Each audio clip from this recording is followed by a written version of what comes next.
lo dijo en la primera hora. Muy bien, recta final de la primera hora a las 8:44. El 12 y 13 de octubre próximos, o sea, después del feriado, la próxima semana, se desarrollará en la ciudad de Guayaquil el cuarto Congreso Iberoamericano de Derecho de la Energía.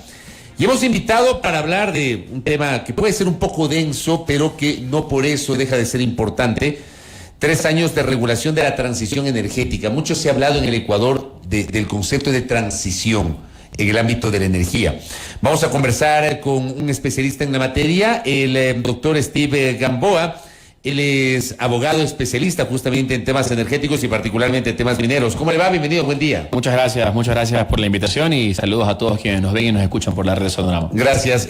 ¿Qué significa la transición energética y qué ha ocurrido en estos 3 años? ¿A qué nos estamos refiriendo, abogado? Muchas gracias. Bueno, primero, la transición energética es esta expectativa nacional y global en la que lo que se pretende es apuntar a que vaya una migración del uso de combustibles fósiles, una migración desde la carbonización que usualmente pues lidera las fuentes de energía a nivel mundial, y pasemos a energías más limpias, energías más amigables, a energías renovables. Eso es en concepto de lo que se busca con la transición energética. Ahora, parte de lo que nos preocupa y parte de lo que además motiva a tener un congreso sobre esto en Ecuador, un congreso iberoamericano que en su 4ª edición viene a Ecuador y viene a Guayaquil por primera vez y por primera vez también al Ecuador, es entender a qué referimos con esto, porque a veces también pasa que el tema ambiental nos lleva a modas, ¿no? Y hay que cuidarse siempre de las modas en todo. Las tendencias son lindas, pero a veces no son prácticas, y el Ecuador no debe caer en eso. Y por eso, conversar de transición energética significa analizar el tema normativo, el tema regulatorio, los convenios internacionales a veces en materia de ambiente a los que nos adherimos sin mayor control, sin mayor análisis, y entender el Ecuador qué rol juega en esto. Ecuador es un país que tiene más del 90% de su matriz de generación energética en fuentes renovables, es decir, somos un país con una huella muy chiquitita y en generación mínima, ya somos renovables. Debemos apuntar a mecanismos de autogeneración, a apuntar a mecanismos de uso con eficiencia, a tener menos pérdidas negras, a ser más eficientes. Pero no somos el país que tiene que pagar los platos rotos en el tema de energía a nivel mundial.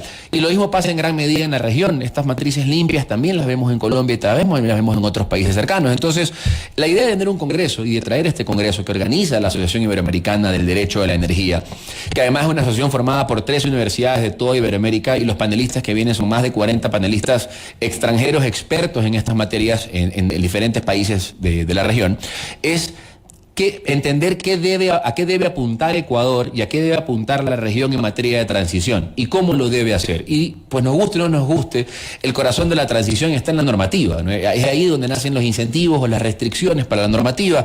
Veía las noticias hace un momento del presidente Petro en Colombia, que hablaba y les decía a la industria carbonera y a la industria del gas, sus días están contados. Bueno, yo no soy presidente de ningún país, pero discrepo notoriamente con la visión. No se trata de cerrar la llave de un modelo para empezar. No se puede per se hablar de que los días del extractivismo están contados. No, el extractivismo es natural. Todo lo que vemos en la hermosa vista de la ciudad de Quito, todo lo que construimos en la ciudad, es de extractivismo. O sea, es un mito decir que no al extractivismo. De una u otra manera va a haber extractivismo. Siempre lo ha habido y siempre lo va a haber. Es inevitable. Es la forma en que se hace, la forma en que se maneja la matriz. En materia energética lo que nos debe preocupar es ser soberanos. Ese debe ser el corazón de la preocupación de un país. No depender, como en algún momento dependíamos, de comprar energía de otros países. Mantenernos soberanos. ¿Y cómo nos mantenemos soberanos hoy? Cuidando la energía hidroeléctrica que tenemos. Manteniendo también las plantas de termoenergía que tenemos. Pero también incorporando a la matriz nuevas formas de hacerlo, no siempre desde la visión del Estado con parques eólicos o con fincas solares que pues requieren de una inversión muy grande, también desde la iniciativa individual, también de la normativa local que permite que pues en la casa de ustedes o en una edificación nueva ya se incorporen elementos como por ejemplo en Guayaquil debería pasar, elementos de energía solar. Somos una ciudad con mucho sol, con días muy largos, que tiene un invierno muy corto. Para nosotros, la autogeneración en energía solar es una opción viable que la tecnología, afortunadamente, hoy hace cada vez más económica. La idea de un congreso en Guayaquil, porque además parte de las preguntas que nos hacen siempre en estas entrevistas es ¿por qué se van a Guayaquil? Y es que el problema en Quito está agotado. En Quito hemos discutido esto lo suficiente y se ha cerrado en una mesa chica de la burocracia y pues hoy un poquito extendida un poco con el movimiento indígena.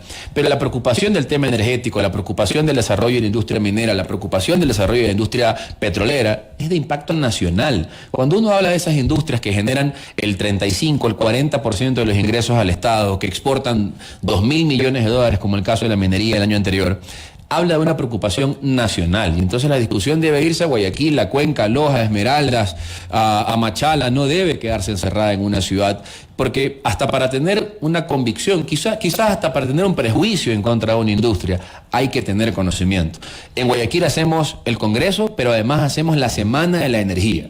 Es decir, no nos quedamos en un pequeño foro reducido de apenas 200 personas liderado por expertos de la materia, no.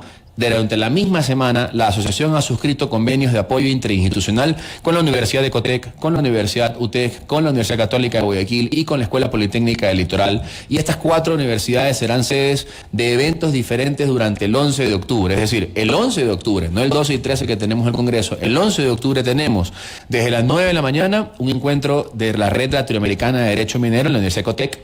Pasamos al ESPOL, a un conversatorio de género y energía para ver las políticas transversales de equidad de género, porque las industrias extractivas además son de las más deficitarias en el tema de equidad de género.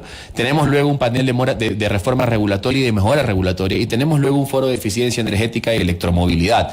Es decir, el 11 de octubre, el primer día de la Semana de la Energía, tenemos 4 foros diferentes en distintas universidades, todos dirigidos a estudiantes universitarios, a profesores y a público en general, y completamente gratuitos de acceso, para que la ciudad empiece a discutir a nivel universitario estos temas.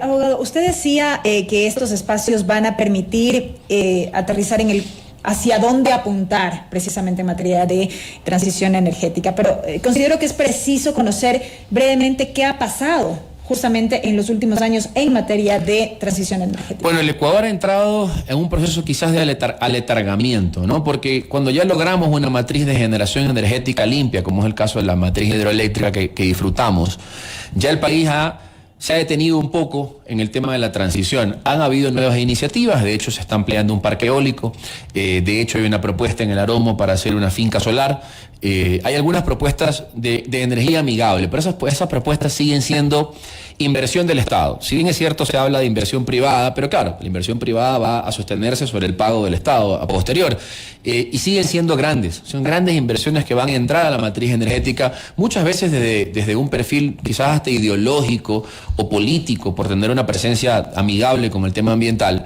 pero quizás no el tema de lo práctico. Yo discrepo con aquello, pero bueno, el Congreso está para eso, ¿no? Para que podamos escuchar las diferentes opiniones. Yo creo que el futuro del cambio de matriz de la transición está en el tema de la autogeneración, y hasta ahora ha sido muy difícil. Hay muchas iniciativas en temas de edificaciones, en temas industriales, donde se quiere apuntar a esa transición y todavía no se logra, y ahí es donde el país debería apuntar. Por ejemplo, el caso de Guayaquil, somos una ciudad con una producción camaronera importante, y la región además de la costa tiene una producción camaronera importante, y esa producción camaronera hoy depende en gran medida del diésel. Es ahí donde debemos apuntar, donde generadores eléctricos y donde transmisión eléctrica permita, usando electricidad, seguir haciendo la alta producción de calidad y cantidad que tenemos en Camarón. Ahora yo le pregunto, porque estos temas energéticos y mineros se han debatido en los últimos meses en el contexto de las demandas del movimiento indígena.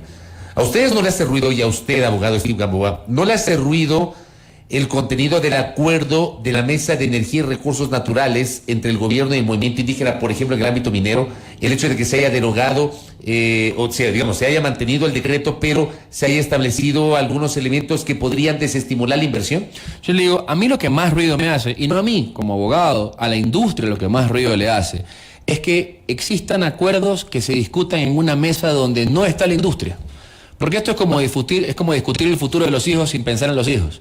Entonces, más allá de lo que se acuerde, que efectivamente hay unos acuerdos firmados, he tenido la oportunidad de conversar con el ministro de Energía y Minas, que va a estar en el Congreso de Guayaquil, igual que la viceministra de Electricidad, igual que el viceministro de Minería, y la percepción del gobierno es que lo acordado en las mesas no es negativo.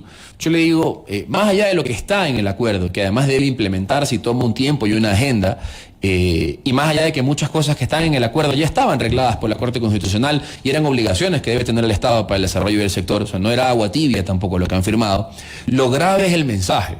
el mensaje de que un grupo de autoridades con un grupo de representación social decidan sobre el futuro de una industria. Entonces yo le pregunto, yo soy de Guayaquil, por Guayaquil sale Guayaquil y Machala son los puertos por los cuales se exportan enormes cantidades de minerales desde el Ecuador. ¿Por qué no estamos en la discusión nosotros? Si somos ciudades puertos que generamos eso. ¿Por qué no están las ciudades de donde viene el producto?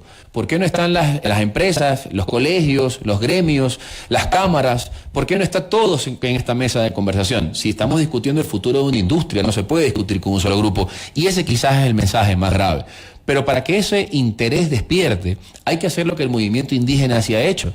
Hay que crear conciencia entre sus pares. Nosotros tenemos que hacer lo mismo en las otras ciudades, generar conciencia. ¿Cómo generas conciencia? Aprovechando a los estudiantes universitarios que hoy creen que tienen una oportunidad o una oferta limitada de academia y que sepan que todas estas industrias requieren de todas las profesiones. Porque un médico trabaja en minería, trabaja en petróleo, por supuesto. Por supuesto que sí, hay campamentos, hay temas de seguridad y salud ocupacional, hay médicos de salud ocupacional. Si usted es abogado, por supuesto. Usted es biólogo, por supuesto. Oiga, pero usted es sociólogo. mire, por ejemplo, un mensaje que recibo de uno de nuestros internautas, que me parece interesante. Dice, pero las industrias extractivas siempre han estado por encima de lo que piensa el común de los ciudadanos, el común de la gente. O sea, eso ya ha pasado con el petróleo. ¿Qué se ha sentido en este país? Que la riqueza petrolera no se ha quedado en las zonas donde se extrae esa riqueza petrolera, por ejemplo, la región amazónica. ¿Qué va a pasar con el sector minero? ¿Será que aprendimos de esa experiencia? Pues yo pienso exactamente lo que dice el internauta. Uno de los grandes problemas que tiene tanto la industria petrolera como la industria minera en su futuro es cómo legitimar su presencia como un vecino que genera desarrollo en el territorio. Pero permítanme decir algo.